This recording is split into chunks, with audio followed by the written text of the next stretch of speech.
Well, I'm going to cover both 3 and 4, but concentrate mainly on episode 4. And both were very strong, but episode 4 was the weakest episode so far, but not a bad episode.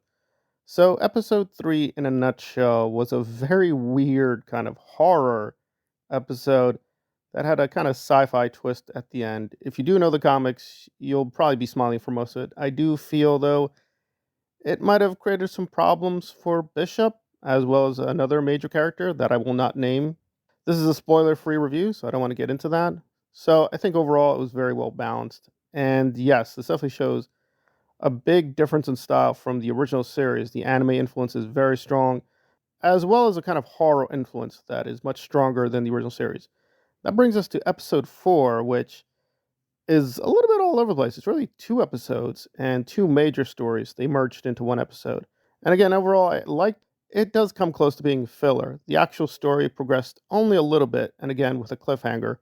The cliffhangers have been pretty solid, but they do kind of save the story being jumped for the cliffhanger. So I don't want to spoil anything, but let's just say if you are a fan of the original series in terms of animation and the arcade games and video games, you're going to get a lot of Easter eggs. I mean, a lot of Easter eggs. It was pretty delightful. There was also a lot of nods to the episodes in season 1 of the animated series, and I thought it was very clever.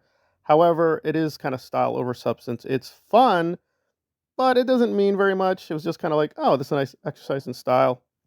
Certain things, yes, are progressed with certain characters, but again, it wasn't too much. It was kind of like, oh, it's a nice little distraction. But then the other half of the episode went in another direction. It was kind of like this very gothic horror romance, and not with who you expect. I was like, oh, that is very interesting. And I felt they were going to go too far with one retcon, but then they pulled themselves back and said, oh, no, no, no.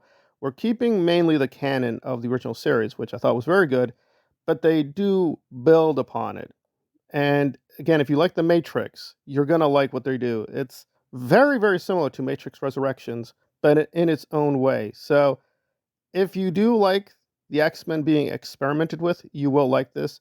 But again, the anime influence is very strong. And if you don't like anime, I think some fans will think, okay, they went a little overboard.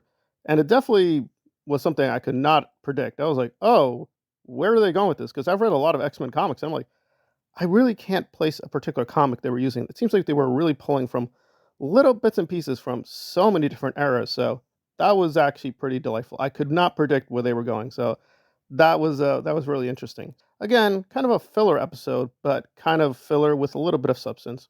Mainly style, but the style was very, very engaging. So I'm going to give this episode 7.5. I do recommend it, but again, if you do just want the major story, you can just fast forward to the end and wait for the next episode.